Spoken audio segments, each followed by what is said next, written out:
Okay, so today we're going to tackle a term that you have probably seen absolutely everywhere: NFTs, non fungible tokens. What are they really, and why did they cause such a stir? Well, let's get right into it. Everything really exploded back in 2021. This one piece of digital art from an artist called Beeple sold for an insane $69 million. I mean, think about that. That single sale just launched the idea of NFTs into the stratosphere, and suddenly, everybody was talking about them. But that massive sale also brought up a really important question. If you buy an NFT of, say, a picture, what did you actually just buy? You can't hang it on your wall in the same way, right? And anyone can still go online and look at it for free. This is the big puzzle we're going to solve. So let's get past all that hype and get down to the core idea. What is a non-fungible token really? To get non-fungible, it helps to first understand fungible. A fungible thing is just interchangeable. So a $10 bill is fungible. My $10 is worth exactly the same as your $10. We can swap them, no problem. But something non-fungible is unique. It's one of a kind. Think of the actual original Mona Lisa painting. There are millions of posters and copies, but there's only one original. You can't swap it for another one. That's non-fungible. And here is the absolute key takeaway. An NFT isn't the digital art or the music file itself. It's the digital certificate of ownership. It's the proof. It's like a digital deed that says, hey, I own the original. And all of this is recorded on this super secure public database called a blockchain, so it can't be faked. Okay, so that's the what. But what about the how? How does this all actually work under the hood? Let's take a look at the tech, but we'll keep it simple.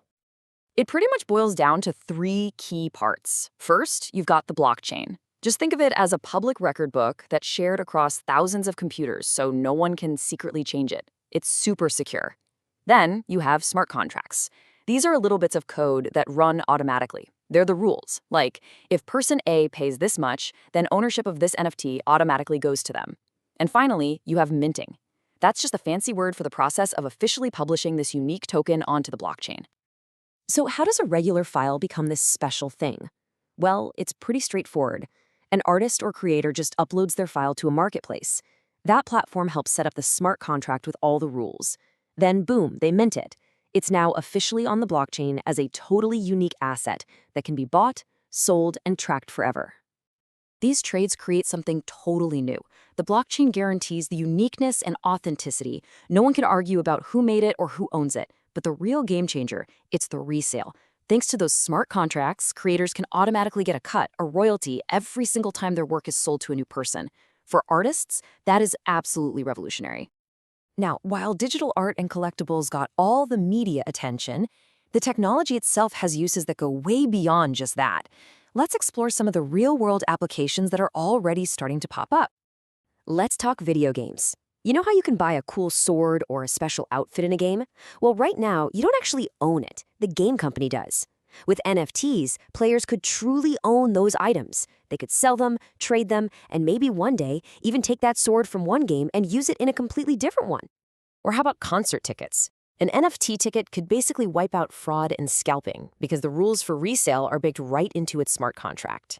And then, after the show, that ticket doesn't just become useless. It could turn into a digital collectible, a cool souvenir that might even unlock special content later on. The tech is even making its way into the physical world, like with real estate. An NFT can be used to represent a share of a property. This is called fractional ownership, and it means a bunch of people could easily invest in a single building together, which makes real estate investment way more accessible. NFTs are also a powerful weapon against counterfeit goods. Imagine a luxury brand attaches a unique NFT to a handbag. When you buy it, you can scan it with your phone and instantly prove it's the real deal and see its entire history. It's a huge blow to the fake market. But look, it's not all a perfect utopia. The NFT world is packed with some very real criticisms and huge challenges, and it's so important to understand them to get the full picture. One of the biggest criticisms right out of the gate was the environmental cost. The early tech that blockchains like Ethereum used was called proof of work, and it used a truly massive amount of electricity. But, and this is a really big but, the technology didn't stand still. In 2022, Ethereum went through a giant upgrade called the Merge. It switched to a new system called Proof of Stake, which cut its energy use by more than 99%. Just like that, one of the biggest problems was largely solved. Still, there are other challenges. The market is incredibly volatile. Prices can skyrocket and then crash just as fast, making it super risky. A lot of the value seems to be based on pure hype and speculation, creating bubbles that, well, eventually pop. And then there's a really common point of confusion around copyright. It is so important to remember this. When you buy an NFT, you're usually just buying the token, that digital certificate, not the actual intellectual property rights to the art itself. This quote really nails it. If you can look past the crazy headlines of million-dollar JPEGs, you see the real idea. NFTs are about a totally new way to prove who owns what and how we decide what's valuable in a world that's becoming more and more digital every day. And that leads us to the big question, right? Now that the initial craze has cooled down, was this all just a passing fad, a speculative bubble that's already burst? Or is the technology behind it, the ability to have verifiable, true digital ownership, actually a foundational building block for our future? That's the question we'll have to wait and see answered.